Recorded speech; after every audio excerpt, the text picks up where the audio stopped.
Nobody tells you that saving your first $20,000 is only half the battle. The real battle, the one that breaks most people, starts the moment that money actually sits in your account. If you're interested in money, finance, or changing your financial future, like this video and subscribe right now, because what you're about to learn can change the way you see money forever. Let me tell you about a guy named Daniel. Daniel is 26 years old. He works a regular office job, makes an okay salary, cuts back on eating out, stops buying things he doesn't need, and after about 2.5 years of grinding and sacrificing, he finally does it. He saves $20,000. And for a few days, he feels incredible, like he finally cracked the code, like he is ahead of everyone else his age. He screenshots his bank balance. He sleeps better at night. He feels free. And then something strange starts to happen. And I want you to pay very close attention here, because what happens next to Daniel is happening to millions of people right now, and most of them never even notice it. The money just sits there, week after week, month after month. Daniel keeps working. He keeps being careful with his spending, but the number in his account barely moves.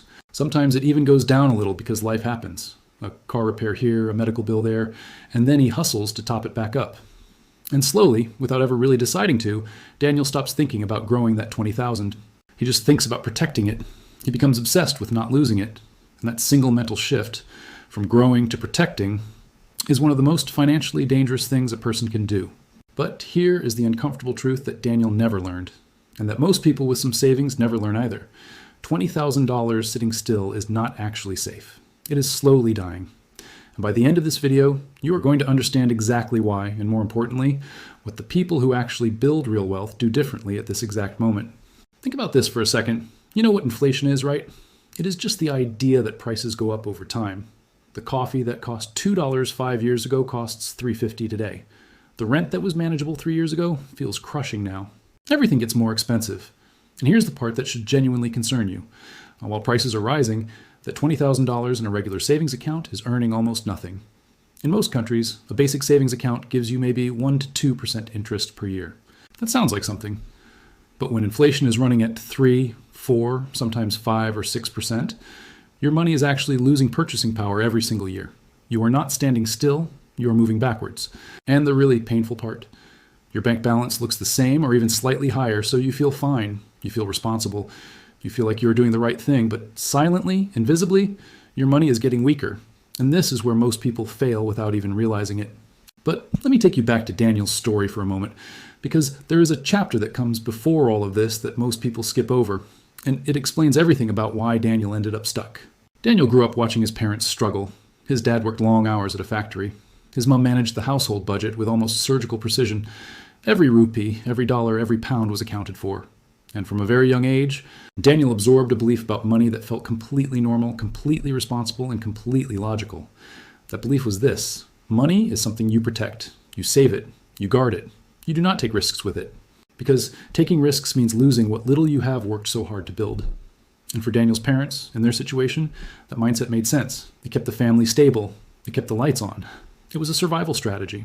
But here's the thing nobody told Daniel. A survival strategy and a wealth strategy are completely different things. And if you carry a survival strategy into the years when you actually have the chance to build wealth, you will work incredibly hard and end up exactly where you started. Maybe with a little more comfort, but never with real financial freedom. I will come back to exactly how Daniel finally broke out of this trap. But first, you need to understand something deeper about what $20,000 actually represents, because most people get this completely wrong. When you have zero savings, your only goal is to have something, any buffer, any safety net, any number that means you will not be completely destroyed by one bad month. And that goal makes sense. That goal is survival. But the moment you cross certain thresholds, and $20,000 is one of the biggest ones, your goal has to change. Your strategy has to change. Your entire relationship with money has to change. Because at $20,000, you're no longer in survival mode. You are at the doorway of something much bigger. And most people never walk through that door. They just stand at it, holding their $20,000 like it is precious and fragile and could disappear at any moment. And nobody talks about this part. Here's a way to think about it that really clicked for me. Imagine your money is a person. When that person has nothing, their only job is to stay alive. They need food, shelter, safety. They cannot afford to take chances. But when that person is stabilized, when they have a home, some security, a foundation, their job changes. Now their job is to grow, to learn, to build something. If that person with a stable foundation still spends every day just focused on not dying, they never actually live. And your money works exactly the same way. $20,000 is the moment your money gets stable enough to stop just surviving and start working. But you have to let it work. You have to give it a job. But what does that actually mean in real life? I'm going to explain that in a moment. But before I do, I need to tell you about the second thing that changes after 20,000. Something emotional, not financial. And this one surprised me when I first learned it. When people reach their first real savings milestone, something happens in their brain that is almost impossible to see from the inside. Psychologists call it loss aversion. The basic idea is that the pain of losing something feels about twice as powerful as the pleasure of gaining the same thing. So losing $500 feels about twice as bad as gaining $500 feels good. This is normal human psychology. We are all wired this way. But here is how it becomes a trap.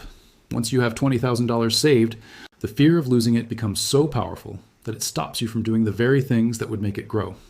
You become more afraid of losing what you have than excited about what you could gain. And so you do nothing. You choose the illusion of safety. And meanwhile, the people who are actually building wealth are doing something completely different with their money at this exact same point. His is where everything changes. The people who break through, who go from 20,000 to 50,000, from 50 to 100, and eventually to real, life-changing money, they do not think about their savings as something to protect.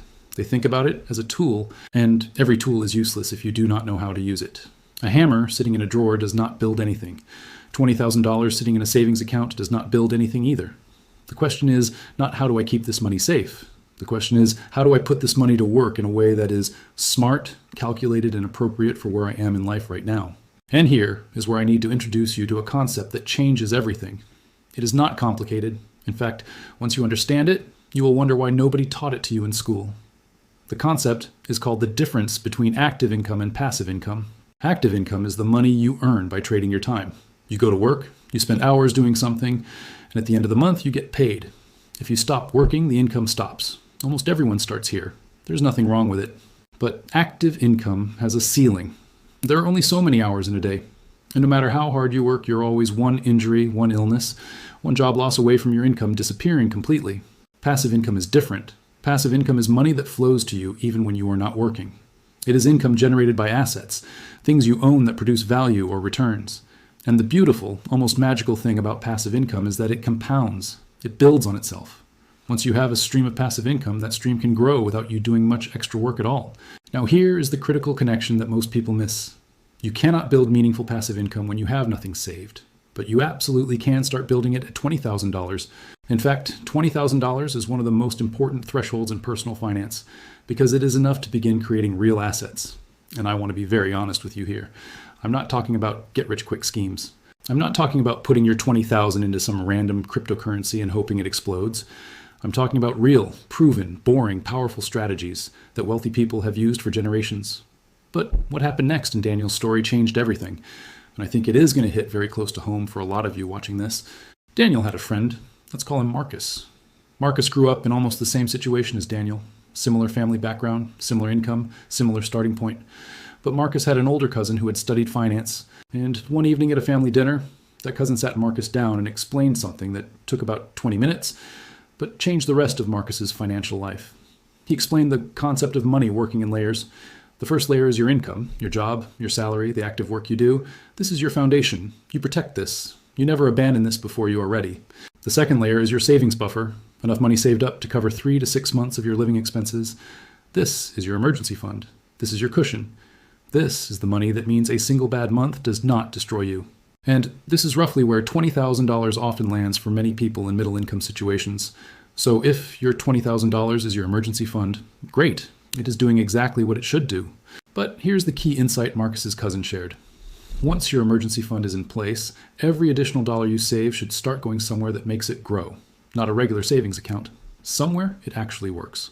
The third layer, and this is where most people never get to, is invested assets. Money that is growing, money that is producing returns, money that is slowly, steadily, quietly building something bigger than your monthly salary ever could. And the difference between Daniel and Marcus was this. Marcus understood all 3 layers at $20,000. Daniel only understood the first 2. Most people never realize this part, that the rules of money change depending on which layer you're operating in.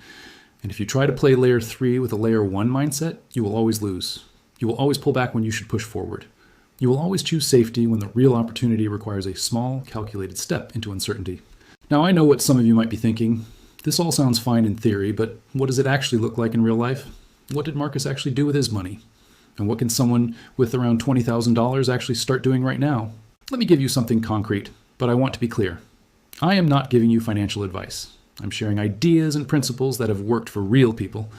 You should always talk to a financial professional before making any investment decision. One of the most powerful things a person can do when they hit their first real savings milestone is to start educating themselves aggressively about where their money could grow. Not blindly, not recklessly, but seriously and consistently. The wealthy are not wealthy because they work harder than everyone else. Most of them work similar hours. They are wealthy because they understand money at a deeper level. They understand how assets work, how interest compounds, how markets function over time. And that knowledge, not the money itself, is what separates them. Index funds are one example. An index fund is basically a basket of many different company stocks that you can buy into. Instead of betting everything on one company, you are spreading your money across hundreds of companies at once. Historically, over long periods of time, the stock market as a whole has grown at an average of somewhere around 7 to 10% per year. That does not mean every year is good. Some years the market drops, and that can feel terrifying if you do not understand what you're looking at.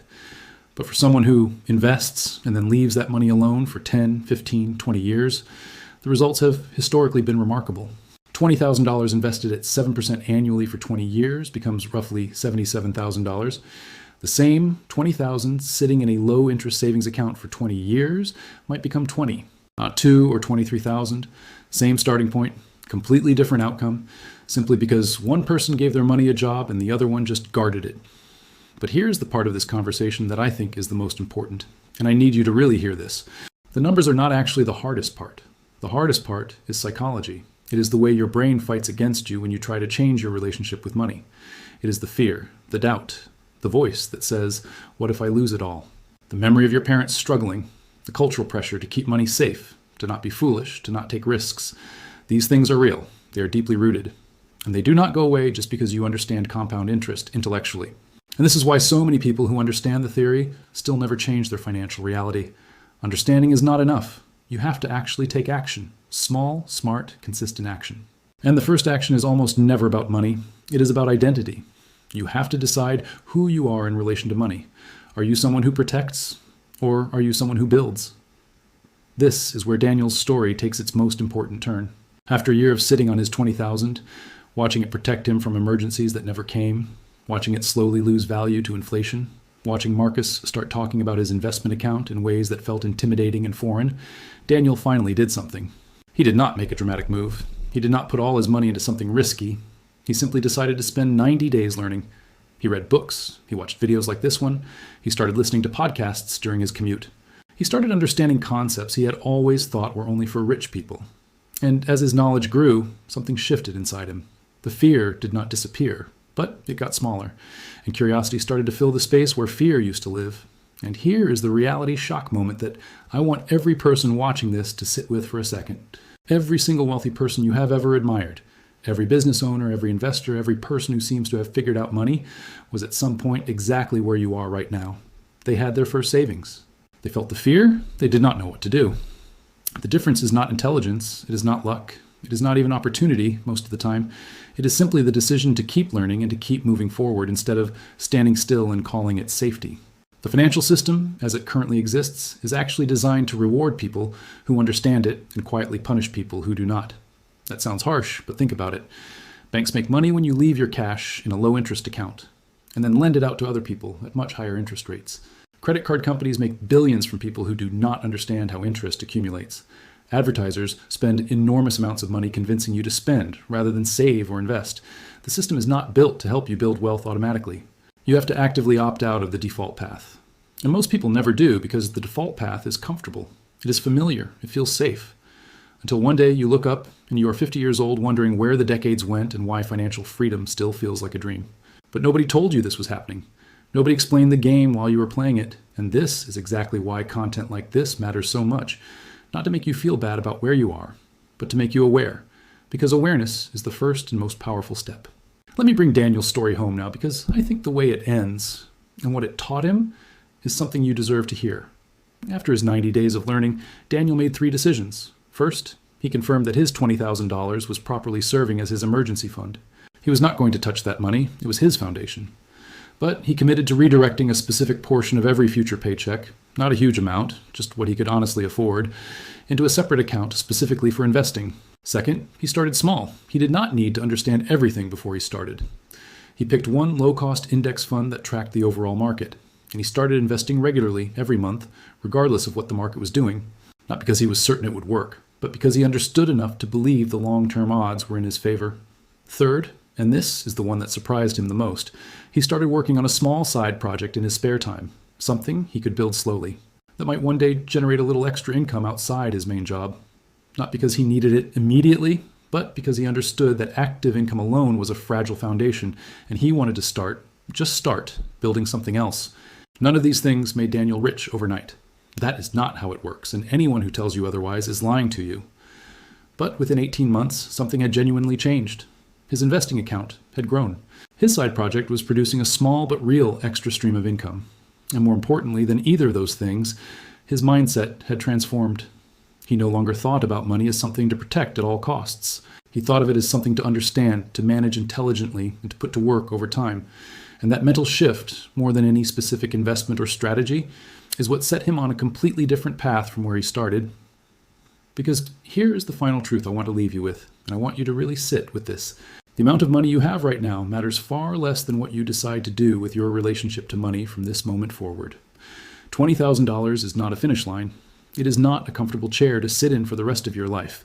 It is a launch pad. It is proof that you can do something hard. It is evidence that you have discipline, that you can sacrifice, that you can delay gratification. All of those skills, those are the engine. The money is just the fuel. And without the right direction, even the best engine just spins in place. Most people reach a savings milestone and celebrate, and then unconsciously decide they have done enough. They relax, they breathe out. And that exhale, that letting go, is where the gap between where they are and where they could be starts to grow. The people who change their lives financially are not different from you. They're not smarter. They do not have secret information that you cannot access. The single thing that separates them is that they kept going after the first win. They treated the first milestone as a beginning, not an ending. And now you know something you did not know before this video started. You know that money sitting still is losing value. You know that the fear of loss is hardwired into human psychology and will work against you unless you are aware of it. You know that there is a difference between a survival mindset and a wealth-building mindset. You know that $20,000, handled correctly, is not just a safety net. It is the beginning of something that could genuinely change your life over the next 10 to 20 years. And you know that the most important investment you can make right now is in your own financial education, because knowledge is the one asset that compounds fastest of all. The question is not whether you know this now. You do. The question is what you are going to do with it. Are you going to watch this video, feel inspired for a day, and then go back to the same relationship with money you have always had? Or is today the day you decide, genuinely decide, not just hope, that you're going to be the person in your family, in your friend group, in your community, who actually figures this out? Because someone is going to. In every generation, in every family, someone breaks the cycle. Someone learns what the others never did. Someone changes the financial story that gets passed down. That person can be you, but only you can make that choice. If you learned something new today, make sure to subscribe to Money Insights and like this video. More powerful financial truths are coming next.